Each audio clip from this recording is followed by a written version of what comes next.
my name is the Rabbi from another planet. Please like, share, and subscribe, and ring the little bell so you're notified when new videos drop. Oh, and really genuinely hit that like button. I've really got to be better at that. I didn't realize how much of a big deal it was liking videos.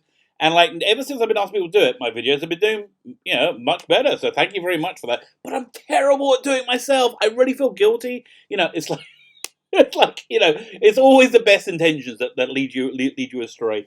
There's this Jewish tradition called sitting shiva, where after you have a close relative pass away, you basically don't do anything for a week. You sit in your home and people come and visit you, and they're like, this actually is very nice. So my father passed away about 2 years ago, like 2 days ago. And so I had to sit shiva, and it was freaking a nightmare as well. I couldn't stand it. But after doing that, after seeing how kind people were and how many people came over to me, I said, "No, Svi, come on! You've really got to be better at this. You've got to make sure you get to people, while they're sitting shiva." And I was good for 2 or 3 months, but I'm really not very good at it anymore. So do what I say, not what I do. And if you like Doctor Who, I give away Doctor Who DVDs every Sunday. They'll be on the TARDIS Zone. That's tonight after Doctor Who airs. This week's DVD set is Doctor Who, the complete full season. All you have to do to win it is put the hashtag #AddiePost and like the channel. Liking's an important part of this equation. And as I said, we give it away tonight. Oh, by the way, if the viewer Nameless Entity is watching, you won a couple of weeks ago, but you haven't sent me your address. Let me know your address, and I'll get those DVDs off to you ASAP. Okay, none of this is about any of that. None of this is about Doctor Who, sitting shiva, Jewish thing. This is all about Dune. And I'm quite excited about Dune. And I've always been quite excited about Dune. It actually plays quite an important part in the makeup of Svi. So there is a new version of Dune coming out. It's due out. The premiere's at the end of November. But it's I think the wide release is December 23rd. And, I'm actually really excited about this movie, but I'm always excited about an adaptation of Dune because I think it's such a incredibly rich and interesting source material. People have been talking about they want to do a something that could rival Game of Thrones. And, I think Dune really can do it because it's got that, incredibly layered political realism and of this foreign universe. I can't imagine it being any more or less expensive to film than Game of Thrones, which was crazy expensive. Just you've got to find a desert, I guess, to film it. But they're filming it right now. They're doing a movie. It's directed by Denis Villeneuve, if you pronounce that's how you pronounce the name. The last movie he did was Blade Runner 2049, which I really liked on first viewing. I haven't been able to watch the whole thing again on a second viewing, but I don't think that detracts from the movie. It's not like Last Jedi, which I like. I was kind of confused at when I watched it the first time, going, "What? Who's going on? What? Space milk?" So I was kind of confused. But then when I tried to rewatch it, I realized that every part of it was freaking awful. Every creative decision that made The Last Jedi was horrendous. But with Blade Runner 49, I think just everything was kind of exquisite and beautiful and perfect. But it's a hard movie to watch. It doesn't have much emotional resonance. You don't connect with the characters, which I guess that's an extension of the script. The main character in Blade Runner 2049, it was an emotionless replicant. But you had all this fascinating stuff about what is being human, which that's what I really loved, because I think the question of what is to be alive, what is humanity, is the essence of Blade Runner, be it in the Philip K. Dick's original novel, the Harrison Ford movie, or the Ridley Scott Harrison Ford movie, or this one, Blade Runner 2049. So I thought it was a very authentic representation of the source material, and this is why I'm excited for Dune, because they just released the logo for the upcoming movie, which hopefully we'll get a trailer soon, because they said they had footage. People are saying, "Wow, it's like game." It's not a game. It's like what was it, Lord of the Rings or Star Wars 40 years ago. It's going to blow your mind, which I really hope is true. But you can't really trust any of these early reviews. People specifically pick to to see your footage to promote it. The Cowboys versus Aliens is a great example. All the pre footage for that, all the buzz for that seemed like it'll be fantastic. Saw it, just didn't really work. Actually, I feel doubly bad because when it came out, my wife rented an entire. We have a VIP room cinemas here in Israel, which is really cool. You get a big lazy boy chair. There's a buffet before, and you go out and get popcorn all the time. It costs about like 30-40 bucks as opposed to like five. But once you pay, it's basically a meal. So it's kind of it kind of works out. And it's a really nice way to see a movie. But she rented out the entire VIP room, which is like about 30 seats for me and all my friends. Were like, what was it, my 40th birthday? I can't remember. Whenever it came out. And the movie wasn't that good, so I felt kind of bad. So hopefully this movie's going to be good, but they just released the logo. So let's have a look at the logo, and actually you can see why I'm so enthused by it. Let's have a look. Doink. I'll see if I can point my head over here. There you go. So again, I think this is just freaking perfect. I really do. I'm going to move this over a little bit more. Yeah, I just think this is absolutely perfect. Oh, 1 second. It's not lining up just. There you go. That should do it.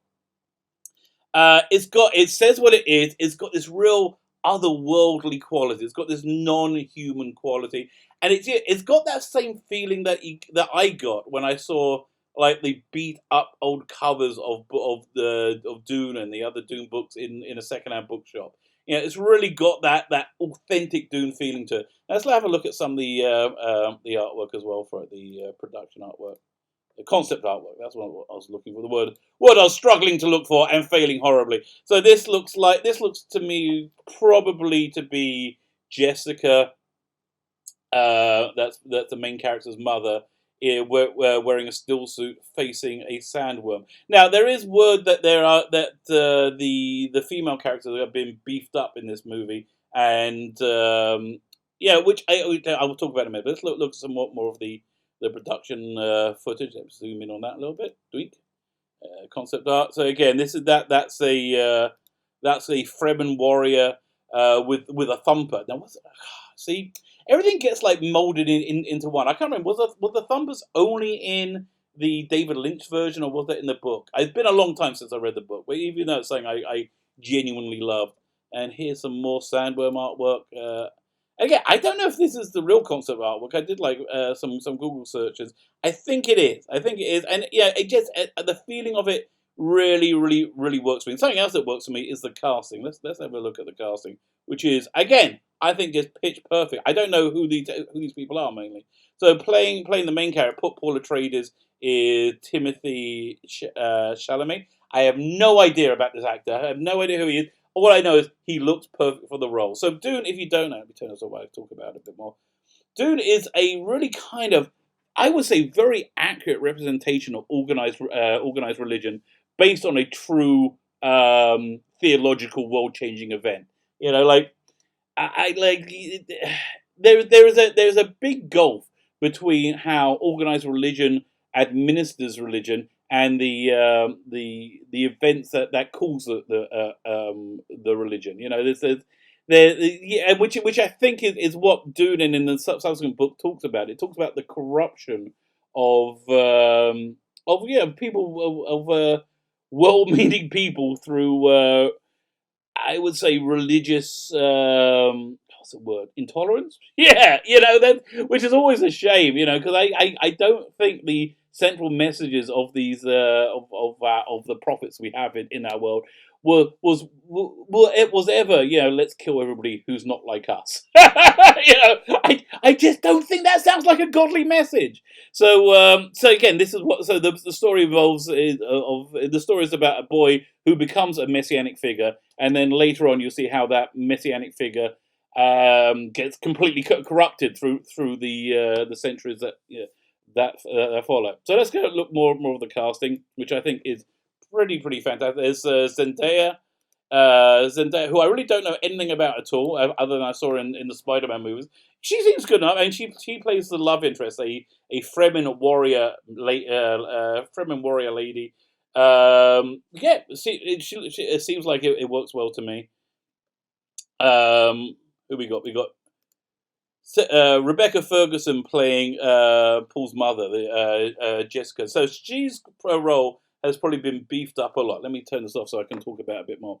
So in Dune you have a this matriarchal sisterhood, like these kind of space warrior nuns called the Bene Gesserit, which Jessica used to be. This character used to be one. So then these Bene Gesserit have been manipulating bloodlines throughout thousands and thousands of years to create the Messiah. They call it the Kwisatz Haderach. Although I'm sure that comes from again.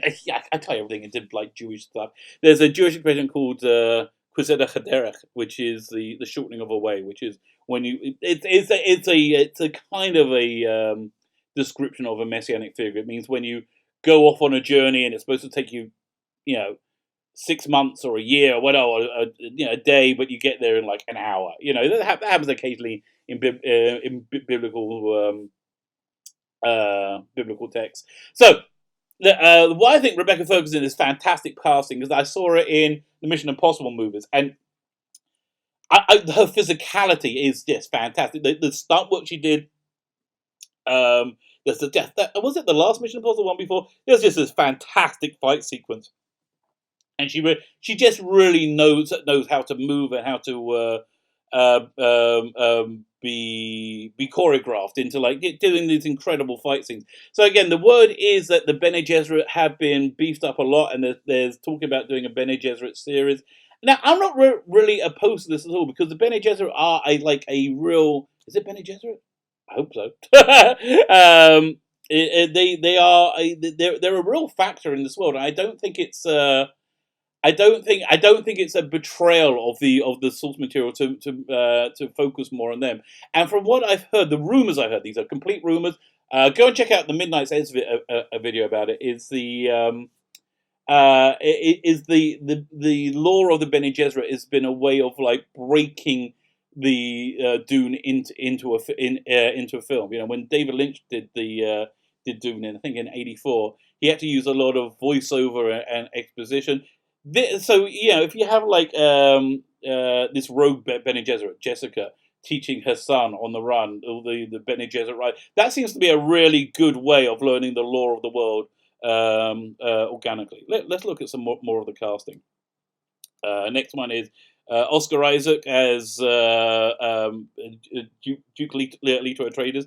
Yeah, Oscar Isaac, such a sadly wasted actor from the Star Wars movies. He's got a real interesting depth of nobility to him, which I think is just core to this character. And we'll look at it more when we look at the previous version of Doom. Oh my God, this is turning out to be a longer video than I thought. Who else do we have? Oh, Jason Momoa playing Duncan Idaho, which I think is very interesting casting. There's another character called Stilgar, who is the leader of the Fremen warriors, who was a far more. Duncan Idaho is from like the cultured galactic center, and he's very he knows how to act in court in the galactic courts, of royalty. While Stilgar is much more has none of this like pretenses. So Stilgar is being played by Javier Bardem, and Jason Momoa is playing Duncan Idaho. Now I would have swapped those roles around. I think, but honestly, I really have a lot of faith in the casting, and I'll show you why. Because of this Dave Bautista, who I'm sure we know from Guardians of the Galaxy. Let me scoot this over a little bit. There you go. I'll get my face in. Look at that. It's like a mirror. Only their mother can tell them apart. So in Blade Runner 2049, David had essentially a cameo, which I think did him so much good. It was at the beginning, and like before then, look, I saw him from Guardians of the Galaxy. I knew he could play like a big heavy role, not a heavy role, like a bad guy role, like a big muscular guy. Because look, that's what he is. But in Blade Runner 2049, there was a real sensitivity and and depth of emotion in this performance, which I thought was really, really wonderful. And I love how Dennis Villeneuve brought that out for him. So this is a much bigger role. It's the Beast Rabbi. He's the second villain in it, and the first villain is Baron Harkonnen. There we go, played by what's his name? Stellan Skarsgård. That guy. Okay, Stellan Skarsgård. Yeah, who I think who again I think will be really really good in the role. Fine. So let's talk about what else is going on this year. There's also going to be a new Dune graphic novel by with Bill Sienkiewicz involved in it. Now this is here. Let's look at this. This is the cover from the movie adaptation that Bill Sienkiewicz painted. It must be 84, 85 because it's based on Carl McLachlan. And if you can find a copy of it, this is it's freaking gorgeous. So let's talk a bit about Dune through the ages. So the earliest version of Dune you probably saw was this one, the David Lynch version, which I saw it in '84 when it came out, so I was like 13, 14, and it really rocked my world. It was. I didn't realize that it wasn't anywhere near as good as it was supposed to be at the time. It was. I loved the differenceness of it. It gave it like a. Yeah, I was used to watching like Star Wars or Battle Beyond the Stars, but this had a much more classy look to it in science fiction, which I hadn't seen before. And it had this. I like the David Lynch pacing, and I've really got. So from this, I got into David Lynch's work, and then 2 years later, when Blue Velvet came out, I went to see that, and man, that blew my freaking mind. It's probably his best work to date. Unfortunately, it was the David Lynch version is not the version that we really should have got. There was a version they were working on for years and years and years by a guy called Jodorowsky. They released a documentary of it recently. Jodorowsky's Dune. This is awesome. I really recommend this because they spent so many years building up this entire portfolio of artwork. They basically made a.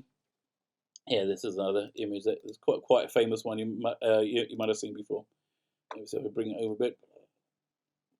Yeah, they basically they bought all these European artists, like comic book artists and other artists, and they made an artistic collective to make this movie. And and it ended up it never ended up happening. It was so crazy. They were going to get Salvador Dali to play the Emperor. And the way they worked it out to play him, they were going to give him $1 million for like a 10 minutes of screen time. So they told him, look, you will be the highest paid artist of all time. We're going to pay you $100,000 a minute. For his appearance, and his appearance would have been freaking bonkers, and this movie would have been freaking bonkers. It's really worth checking out. I wish they would publish that book of it.